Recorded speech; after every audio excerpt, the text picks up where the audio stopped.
Good evening friends. Hello, કેમ છો? Online video લેક્ચરમાં જય સર આપ સર્વ વિદ્યાર્થી મિત્રોનું હાર્દિક સ્વાગત કરું છું મિત્રો. ચેપ્ટર નંબર 3 આપણે શરૂ કર્યું હતું મિત્રો. બહુ ક્રુશિયલ પોઈન્ટ આપણે આઈએમપી વાળા ટોપિક લીધા હતા. એમાં આપણે કીધું હતું કે વાહક તારમાંથી વિદ્યુત ભાર જ્યારે પસાર થાય ત્યારે વિદ્યુત પ્રવાહ છે અને ઓહમ નો નિયમ આપણે જોઈ ગયા કે વાહકના કોઈ છેડે વિદ્યુત સ્થિતિમાનનો તફાવત એમાંથી વહેતા વિદ્યુત પ્રવાહના સમપ્રમાણમાં અને સમપ્રમાણતા નિશાની કાઢો એટલે આપણે અચળાંક તરીકે અવરોધ નીકળતો અને ઓહમના નિયમની મર્યાદા જોઈ હતી કે સુવાહકો માટે ઓહમનો નિયમ લાગુ પાડી શકાય, અવાહકો અને અર્ધવાહકો એટલે કે અરેખીય સંબંધ ધરાવતા ગ્રાફ માટે લાગુ પાડી શકાતો નથી.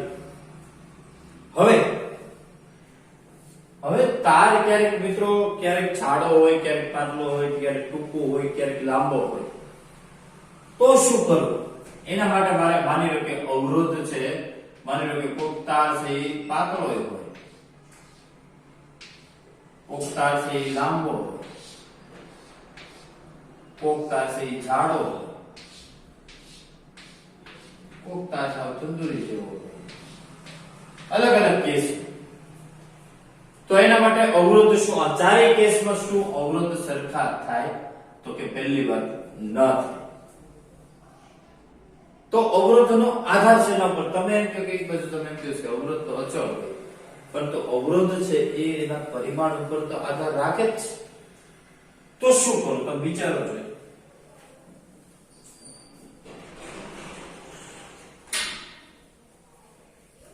એક બાજુ તમે એમ કહો કે અવરોધ છે એ અચળાંક તરીકે આપણે મૂક્યો તો અહીંયા આગળ તો તમે એમ કહો કે અવરોધ એના પરિમાણ ઉપર તો ચોક્કસ રાખે. વાહકનો અવરોધ યાદ રાખજો, વાહકનો અવરોધ આ એ જે તે વાહકની લંબાઈ ના સમપ્રમાણમાં હોય અને તેના આડછેદના ક્ષેત્રફળના વ્યસ્ત પ્રમાણમાં. ઓલવેઝ આ યાદ રાખજો. કોઈ પણ વાહક હોય મિત્રો, માની લો કે આ કોઈ એક વાહક તાર છે તો એનો અવરોધ, આનો અવરોધ, આ ચોકનો અવરોધ, કોઈ પણ તાર હોય એનો અવરોધ એની વાહકની લંબાઈના સમપ્રમાણમાં તેના આડછેદના ક્ષેત્રફળના વ્યસ્ત પ્રમાણમાં હોય. કમ્બાઈન્ડ લખો તમામ લક્ષકો L/A. તમને ખબર છે મિત્રો, હવે સપ્રમાણતાની નિશાની હટાવો એટલે અચળાંક મૂકવો પડે. અચળાંક તરીકે આપણે મૂકીએ છીએ રો. આને શું કહેવાય? રો. હવે રો વિશે થોડું જાણી લઈએ. રો એટલે શું? તો કે એને બોલાય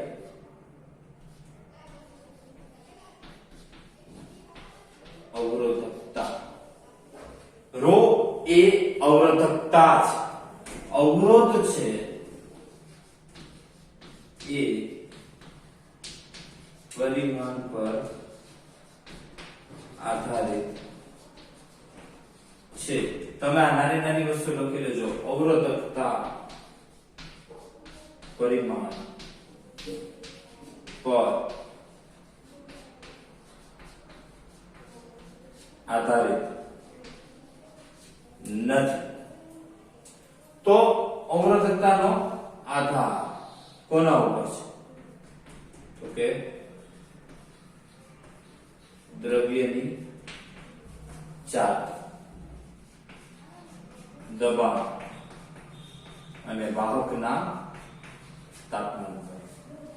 અવરોધકતા છે મિત્રો એ દ્રવ્યની જાત, વાહકના દબાણ અને એના તાપમાન ઉપર આધારિત છે. મિત્રો તમારે આ વસ્તુ યાદ રાખવી પડશે. પરિમાણ પર આધારિત નથી. જ્યારે અવરોધ છે અવરોધકતા નથી. આ યાદ રાખવું પડશે મિત્રો. હવે પરિમાણ પર આધારિત છે એટલે કે માની લ્યો કે કોઈ જાડો છે, ટૂંકો છે, પતલો છે, એ એના પરિમાણ પર એને સાથે અવરોધકતાને કોઈ લેવા દેવા, પણ અવરોધને ચોક્કસ લેવા દેવા છે. પરંતુ એટલું કહું કે અવરોધકતા છે એ દ્રવ્ય બદલાય એમ બદલાઈ જશે. કોપર હોય, એલ્યુમિનિયમ હોય, મેંગેનીઝ હોય, એ બધા સાથે દરેકની અવરોધકતા છે એ અલગ અલગ હશે. જે સારી અવરોધકતા ધરાવતું હોય એ વિદ્યુતનું સૌથી ખરાબમાં ખરાબ વહન કરે. એટલે જેટલા વાહકો હોય ને એની અવરોધકતા ખૂબ જ ઓછી હોય, 10 ની માઈનસ ઘાતમાં હોય, અને અવાહકોની અવરોધકતા સૌથી વધુ હોય. હવે તો કે નવી રાશિ આવી એટલે આપણે એનો એકમ પારમાણિક સૂત્ર બનાવીએ. મો બરોબર શું થાય? R/A/L. આનો એકમ ઓહમ, આનો એકમ મીટર સ્ક્વેર ના છેદમાં મીટર, તો એનો એકમ થયો ઓહમ ઇન્ટુ મીટર. અને એના ઉપરથી તમે એનું પારિમાણિક સૂત્ર બનાવી શકો. તો આ વાત થઈ મિત્રો અવરોધ અને અવરોધકતા. કઈક નવો કોન્સેપ્ટ તમારી સામે ઉભરીને આવ્યો છે કે અવરોધ છે એ વાહકના પરિમાણ પર ચોક્કસ આધાર રાખે, વાહકની લંબાઈના સમપ્રમાણમાં, તેના આડછેદના ક્ષેત્રફળના વ્યસ્ત પ્રમાણમાં. પરંતુ અવરોધકતા છે એ પરિમાણ પર આધારિત નથી, એ માત્ર ને માત્ર દ્રવ્યની ચાર્જ, દબાણ અને તાપમાન ઉપર આધારિત છે. ચાલો 1 મિનિટ માટે જોઈ લો, પછી અહીંયા હું નોટ ડાઉન કરી દઉં અને પછી આપણે આગળ વધીએ.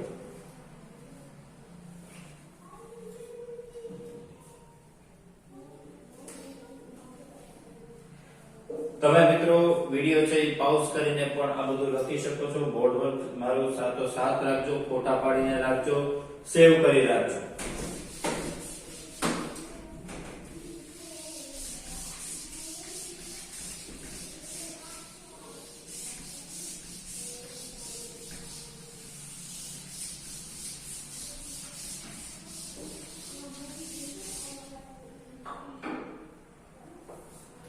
જો વાહકનો અવરોધ છે એ એની લંબાઈના સમપ્રમાણમાં અને એના આડછેદના ક્ષેત્રફળના વ્યસ્ત પ્રમાણમાં. તેથી R બરાબર ρ L upon E. એના ઉપરથી ρ વિશે થોડું જાણી લઈએ. ρ એટલે એને કહેવાય અવરોધકતા પરિમાણ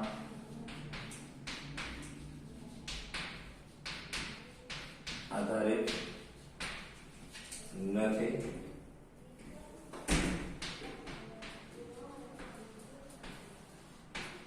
દ્રવ્યની ચાર્જ, દબાણ,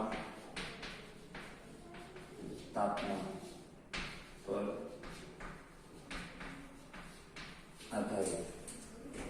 તો બધું બોર્ડ તમારે સાથોસાથ મારી લેતા જવાનું. અને છેલ્લે નો એકમ ઓહમ ઇન્ટુ મીટર. જોઈ લો પેલા બોર્ડ.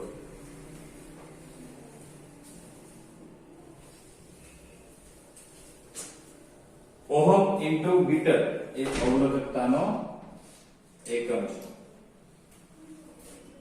મિત્રો એક બીજી વસ્તુ કહી દઉં કે જો R છેદે છે L upon A, હવે ક્ષેત્રફળ એટલે પાઈ R સ્ક્વેર થાય, તો તમે આ સંબંધ પણ તમારે યાદ રાખવો પડે. પછી આવું બધું પછી તમને નાની નાની વસ્તુ તમને શીખવાડવાની હોય નહીં.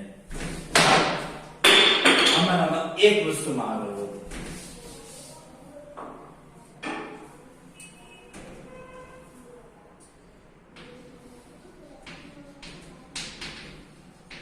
અવરોધકતાના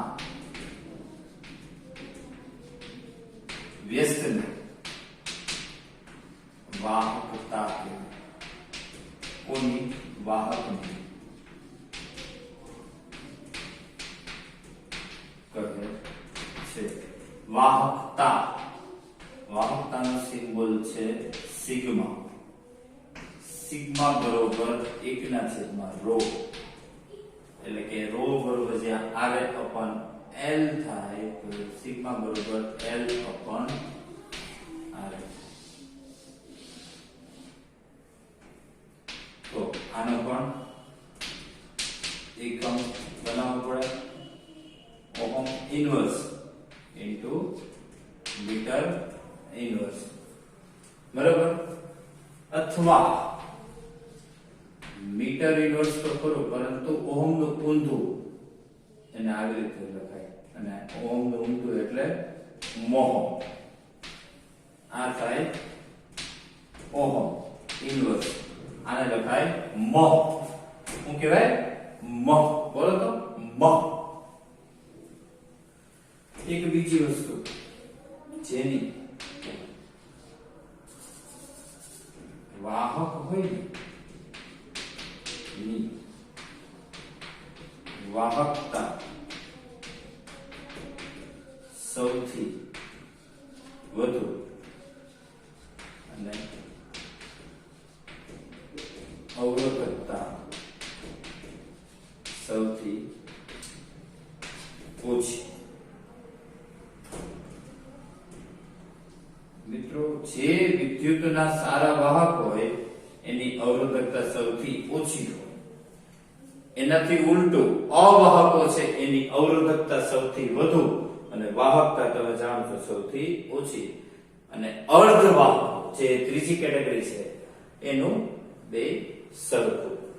તો તમારે આ પણ વસ્તુ તમારે જોઈ લેવાની છે મિત્રો. આને કહેવાય વાહકની વાહકતા, એનો એકમ મોહ ઇન્ટુ મીટર ઇનવર્સ અથવા ઓહમ ઇનવર્સ મીટર ઇનવર્સ. આ યાદ રાખજો. પછી તમને અવાહકો વિશે પૂછે તો તમને આવડવું જોઈએ. ઓકે, ચાલો જોઈ લો. આમાં બધી જ વસ્તુ તમને ટેક્સ્ટ બુકમાં આપેલી નહીં હોય, એટલે તમે મારા બોર્ડ વર્ક ઉપર તમે ખાસ જજો. બોર્ડ વર્ક સાથે સાથે જોજો, કરજો. ઓકે, જોઈ પછી અહીંયા તમને ટૂંકમાં લખી દો, પછી આપણે આગળ વધીએ. એવું તો તમને પછી તમને ખબર છે. હવે વિડિયો પાઉઝ કરી નાખવાનો.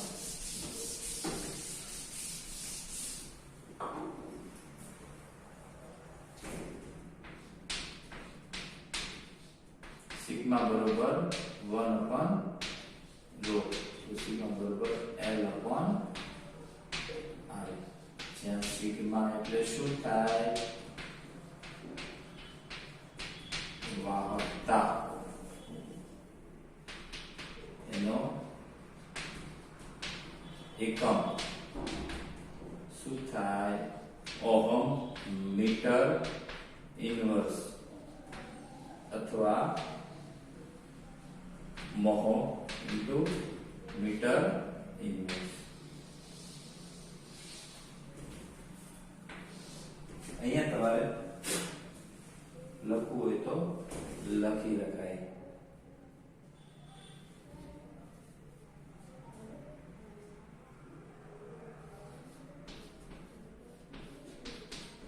વાહકો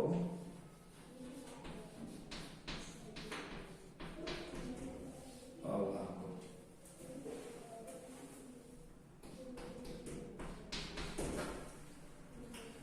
હવે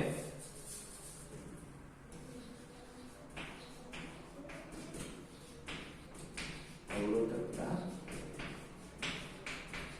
વાહકતા. વાહકોની અવરોધકતા ઓછી, અવાહકોની વધુ. વાહકોની વાહકતા કેવી? વધુ. અહીંયા કેવી આવે?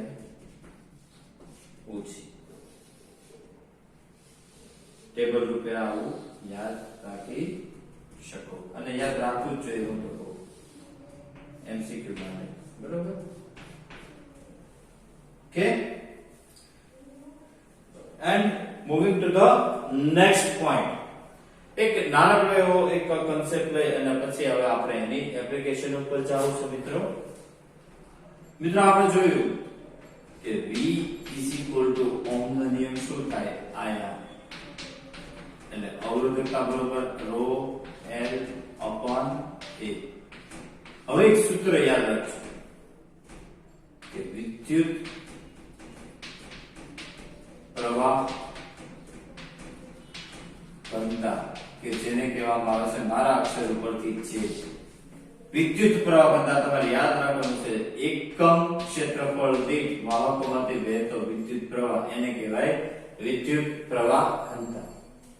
એકમ ક્ષેત્રફળ દીઠ વાહકોમાંથી વહેતો વિદ્યુત પ્રવાહ એને કહેવાય વિદ્યુત પ્રવાહ ઘનતા. આ સૂત્ર તમારે યાદ રાખવાનું છે મિત્રો. એકમ ક્ષેત્રફળ દીઠ એનો એકમ થાય એમ્પિયર પ્રતિ metre square.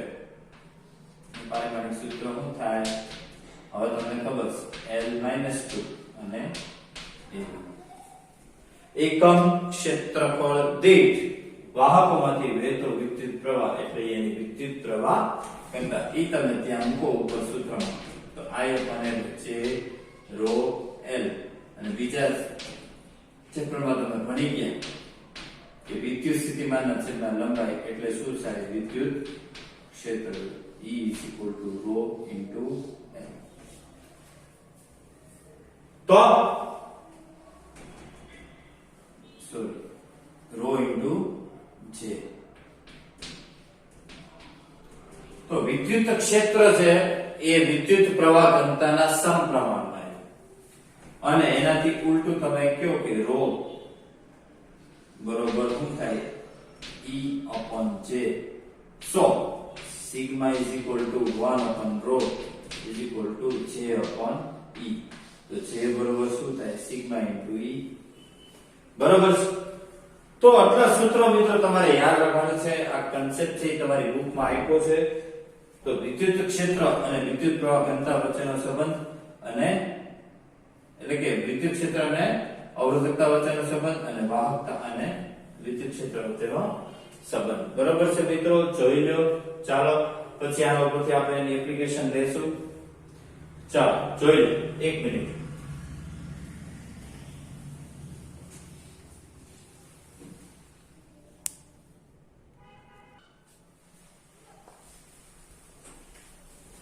So again I repeat, અવરોધકતા છે એ વાહકની લંબાઈના સમપ્રમાણ, અવરોધ એના ક્ષેત્રફળના વ્યસ્ત પ્રમાણમાં. એની ઉપરથી અવરોધકતા વિશે વાહકતા વિશે જાણી લીધું. વિદ્યુત પ્રવાહ ઘનતા એક નવો કન્સેપ્ટ આવ્યો કે એકમ ક્ષેત્રફળ દીઠ વાહકોમાંથી વહેતો વિદ્યુત પ્રવાહ એટલે વિદ્યુત પ્રવાહ ઘનતા. અને વિદ્યુત ક્ષેત્ર ને અવરોધકતા અને વાહકતા સાથેનો સંબંધ. બરોબર છે મિત્રો? જોઈ લો.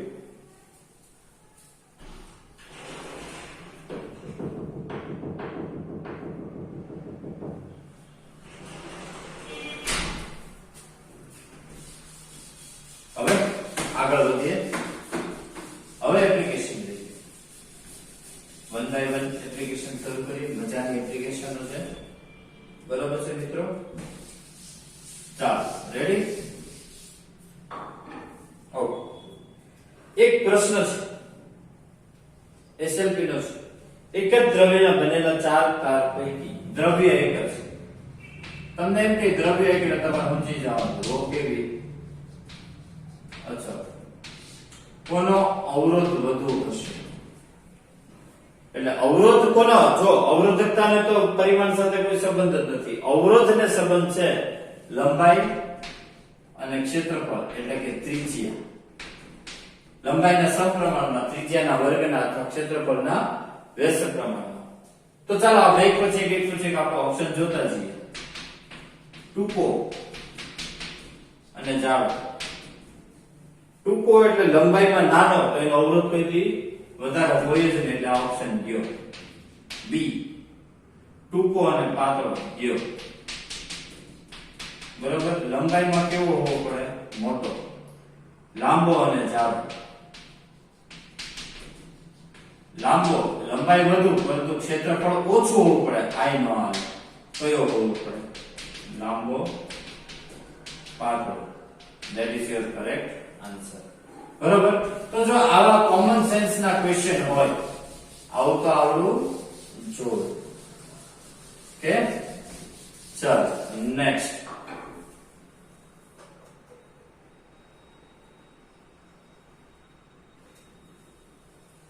વિદ્યુત પ્રવાહ ઘનતા ઉપરથી એક પ્રશ્ન છે. એક વિદ્યુત ક્ષેત્ર છે એમાં એક રિંગ રાખી છે. ક્ષેત્રફળ સદિશ આ દિશામાં છે. બરોબર? હવે એક તાર છે આવી રીતે અહીંયા 60 ડિગ્રી, અહીંયા આગળ 30 ડિગ્રી. વાહક તાર ક્ષેત્રફળ એને આપી દીધું 1 સેન્ટીમીટર સ્ક્વેર. વિદ્યુત પ્રવાહ એને આપી દીધો 2 એમ્પિયર. હવે એને વિદ્યુત પ્રવાહ ઘનતા આપી. તો શું કરશું? તો જો આપણે હમણાં જ જોયું કે વિદ્યુત પ્રવાહ ઘનતા એટલે એકમ ક્ષેત્રફળ દીઠ વહેતો વિદ્યુત, પરંતુ અહીંયા સૂક્ષ્મ આડછેદની વાત છે. તો di બરોબર શું થાય છે?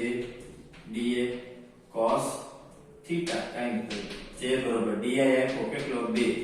d એટલે ક્ષેત્રફળ, મીટર સ્ક્વેર માં ફેરવો એટલે 10 - 4 અને cos થીટા આવે 30 * 60.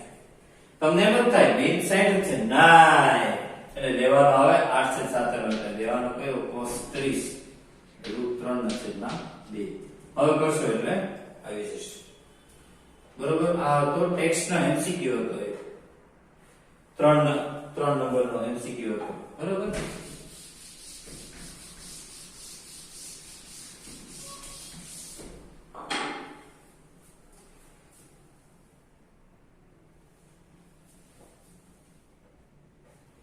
હવે તમને ખબર છે કે ઓહમના નિયમમાં V વિરુદ્ધ I નો ગ્રાફ, એમાં ઢાળ એટલે શું? તો કે r બરોબર શું? dV/di. અને તમને કીધું તો ઢાળ એટલે tan θ. તો આ પણ યાદ રાખો. માની લો અહીંયા જે કાંઈ થીટા આપ્યો હોય ઈ એનો ઢાળ થયો 50 60 30 45. બરોબર. આ યાદ રાખજો. ઓકે. ચલો નેક્સ્ટ 7મો એમસીક્યુ. એમસીક્યુ આજે કરવાના છે નંબર 7. એક તારને વિદ્યુત ક્ષેત્ર લાગુ પાડવામાં આવ્યું છે 5 × 10⁻8 વોલ્ટ પ્રતિ મીટર અને એની પ્રવાહ ઘનતા આપી 2.5 એમ્પિયર પ્રતિ મીટર સ્ક્વેર. તો એને માંગ્યું શું? અવરોધકતા. હું તો કહું હારવાર વાહકતા ગોતી નાખવાની. તો અવરોધકતા બરોબર E/J. આપણે સૂત્ર જોયું E બરોબર J * ρ. તો ρ બરોબર શું થાય? વિદ્યુત ક્ષેત્રના છેદમાં. તો 5 × 10⁻8 ભાગ્યા 2.5. મીંડું ઉપર ગયું એટલે 50. તો કેટલા આવે? 2 × 10⁻8 ઓહમ * મીટર. સિગ્મા બરોબર અવરોધકતાનું વ્યસ્ત 1/2 × 10⁻8 થતી ગયું. બોલો. ઓકે. તો 7મો એમસીક્યુ.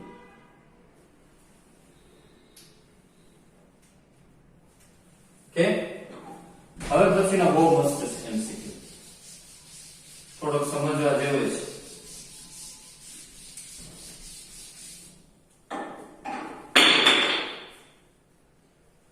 ત્રણ તાર આપ્યા, 3 તાંબાના, 3 કોપરના તાર, 3 કોપરના. એટલે ની અવરોધકતા કેવી હોય? સમાન. તમારે સમજી જવાનું. બરાબર. એના દળોનો ગુણોત્તર આપ્યો m1 m2 m3 5:3:1 અને એની લંબાઈઓનો ગુણોત્તર આપ્યો 1:3:5. માઇક્રો શું? અવરોધોનો ગુણોત્તર. હવે મિત્રો વિચાર કરો, અવરોધ તો લંબાઈના સમપ્રમાણમાં, આડછેદના ક્ષેત્રફળના વ્યસ્ત પ્રમાણમાં. r બરોબર શું થાય? ρl/a. કરવું શું? હવે એને તો દળ આપ્યા મિત્રો, દળમાં કેમ જવું? તો જો એક રસ્તો છે. ρ * l ક્ષેત્રફળ. તમને ખબર, કદ એટલે શું? ક્ષેત્રફળ ગુણ્યા લંબાઈ. ક્ષેત્રફળ બરોબર શું થાય? કદના છેદમાં લંબાઈ. તો લંબાઈનો વર્ગ. હવે कद એટલે બચ્ચા जानता है कि घनता बरोबर दળ ભેગા કદ. તો દળ તો કદ બરોબર શું થાય? ρl². દળ ભાગ્યા ઘનતા અચળ, ρ અચળ r નો સંબંધ આવ્યો l² અને હવે પતી ગયું. હવે મારે કશું જ કહેવાની જરૂર નથી. r1 1 નો વર્ગ 3 નો વર્ગ 5 નો વર્ગ તો શું થાય 1/9/25 છેદમાં 5/3/1 જે આવે તમારો આન્સર. ઓકે રેડી આવેગા? ઓકે ચાલો આ પાંચમો હતો.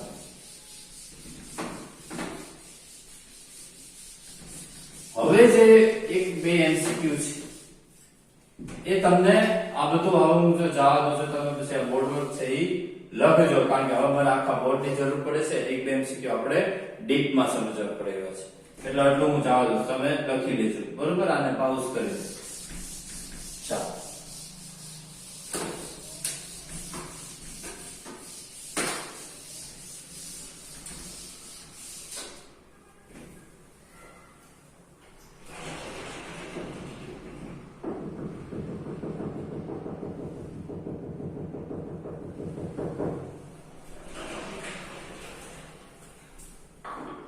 હવે જો આપણે ભણ્યા કે અવરોધ છે એની વાહકની લંબાઈના સમપ્રમાણમાં તેને આડછેદના ક્ષેત્રફળના રેશિયો. હવે માની લો એક કિસ્સો લો. તમે આ કિસ્સા લખી લેજો કે વાહકને ની લંબાઈમાં વધારો થાય તો એનો અવરોધ વધે અને જો ક્ષેત્રફળમાં વધારો થાય તો અવરોધ ઘટે. માત્ર ને માત્ર આવો શબ્દ વાપર્યો કે ખાલી વાહકની લંબાઈમાં વધારો થાય કે વાહકની લંબાઈમાં ઘટાડો થાય અથવા ક્ષેત્રફળમાં વધારો ઘટાડો થાય તો તમારે સંબંધ છે એ r ચલે છે l અને r ચલે છે 1/a લેવાનો. માની લો સિચ્યુએશન બદલાણ કિસ્સો 2 વાહકની ખેંચીને લંબાઈ વધારવામાં આવે. હું તમને કહું તમારે ડાયરેક્ટ યાદ રાખવાનું છે તો એની ત્રિજ્યા અથવા તો ક્ષેત્રફળ ઘટે. જો વાહકને ખેંચીને જો પર્ટિક્યુલર આ શબ્દ આવતો હોય તો અને તો જ આ બીજા નંબરનો કિસ્સો વાપરવાનો. ખેંચીને જો એની લંબાઈમાં વધારો કરવામાં આવે તો અવરોધ છે એ એની લંબાઈના વર્ગના સમપ્રમાણમાં થઈ જાય. સમજાવ? એટલે કે એનો નવો અવરોધ n² ગણો થાય.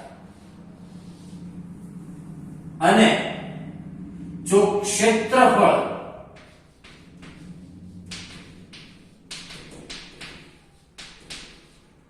માં ખેંચીને વધારો થાય એટલે કે ત્રિજ્યા ક્ષેત્રફળ અથવા તો ત્રિજ્યા શબ્દ ખેંચીને હોવો ફરજિયાત છે તો નવો અવરોધ n² માં ભાગનો થાય. આ યાદ રાખજો.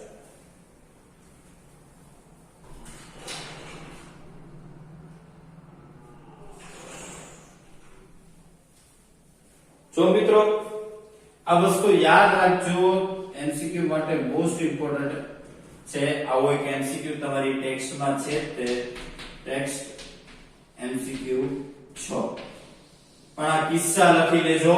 જો માત્ર લંબાઈમાં વધારો થાય તો સુરેખ સંબંધ આવે અને જો ખેંચીને લંબાઈમાં વધારો થાય તો n² ગણો થાય અને લંબાઈ છે L સ્ક્વેર ગણી. બરોબર છે. એને રિલેટેડ મારે તમને દાખલા શીખવાડવાના છે, પણ પહેલા તમે આ બોર્ડ પર લખી લો. ચાલો હું તમને 1 મિનિટ આપું છું.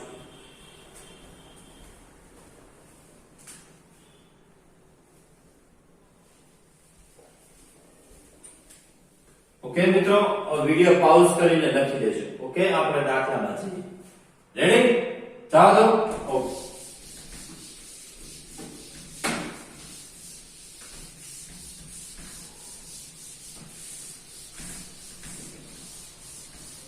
હવે કિસ્સા જોવાનો છે મિત્રો કે જો વાહકની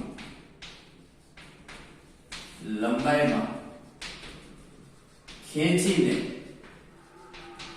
વધારવામાં આવે. કેવીને? ખેંચીને. r ચલે છે L સ્ક્વેર સંબંધ. તો તમારે શું કરવાનું કે જો 1 થી 9% સુધી લંબાઈ વધે તો અવરોધમાં બમણો વધારો થાય. આ લખી લેજો મિત્રો. આજ પછી હું ક્યારેય ફરી વખત આ વસ્તુ રિપીટ નહીં કરું કે જો 1 થી 9% સુધી લંબાઈમાં ખેંચીને વધારો કરવામાં આવે તો અવરોધમાં બમણો વધારો થાય. સમજાણો? માની લો કે 2% વધી તો આ 4% થાય, 3% થઈ તો આ 6% થાય, 9%. બમણો વધારો 6%, સોરી 8% થઈ તો 16%, 9% થઈ તો 18%. પરંતુ જો 10% થાય, 10%, 20% અપ ટુ 90% સુધી તો અવરોધ કેટલો? હવે એ રીત હું શીખવાડું છું. સંબંધ લેવાનો r ચલે છે L સ્ક્વેર એટલે શું થાય? r2/r1 બરોબર શું થાય? L2/L1 whole square. ટકાવારીમાં ફેરવીને પણ 10% વધી તો 100 એ 10% એટલે કે કેટલી થઈ હોય? 110. 0 ગયા ઉપર કેટલું આવ્યું? 1.1 એનો વર્ગ એટલે 20 કેટલું થાય?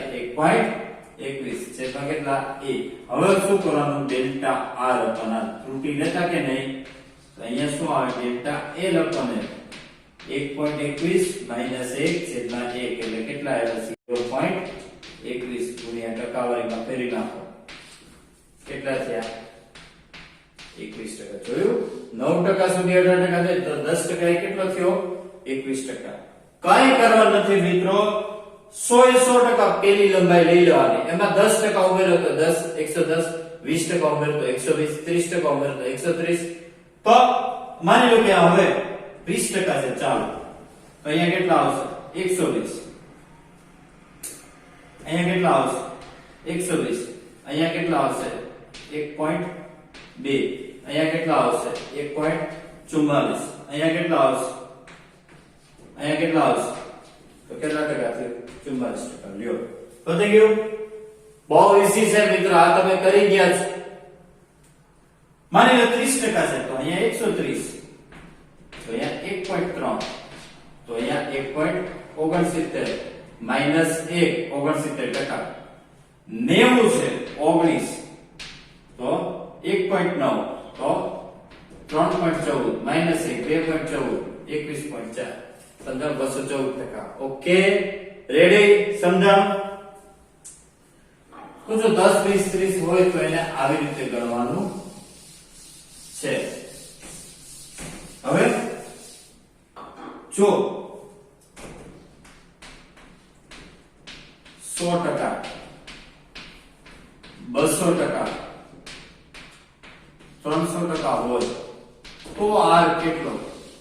તો સંબંધ તો જો r2/r1 બરોબર L2/L1 હોલ સ્ક્વેર.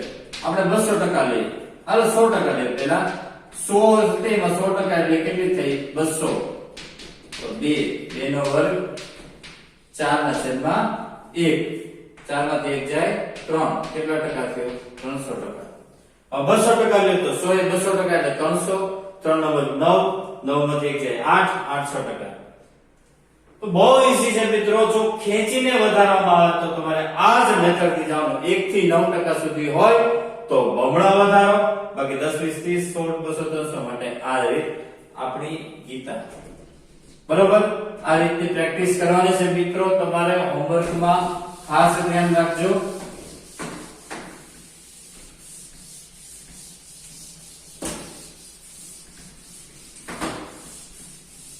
આજનું હોમવર્ક, આજનું બોર્ડ વર્ક છે.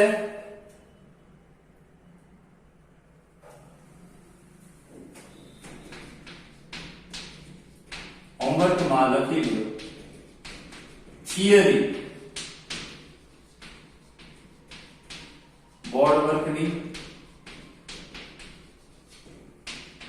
Text MCQ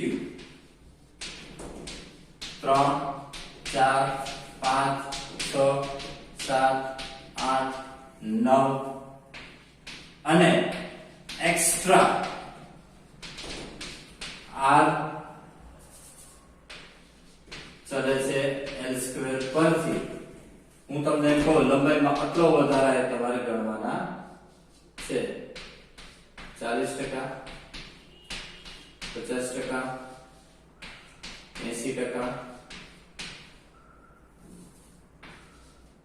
300%, 500%. આટલાય તમારે મને અવરોધ ગોતી દેવાના છે. બરાબર, આટલું આજનું સેકન્ડ લેક્ચરનું હોમવર્ક. બરાબર છે. આવતા લેક્ચરમાં વળી પાછી નવી થિયરી સાથે મિત્રો મળશું. ત્યાં સુધી મિત્રો કંઈ પણ આજના લેક્ચરમાં ન સમજાય કે આવતો તો ફોન કરી WhatsApp પૂછી શકો છો. ત્યાં સુધી મિત્રો સારામાં સારી રીતે સ્વસ્થ રીતે રહ્યો, હસતા રહ્યો, સલામત રહ્યો, ઘરની બહાર નીકળતા નહીં, માસ્ક પહેરજો, સારી રીતે ભણજો. આવતા લેક્ચરમાં મળે ત્યાં સુધી થેન્ક યુ વેરી મચ. જય હિન્દ, જય Bharat. Thank you very much.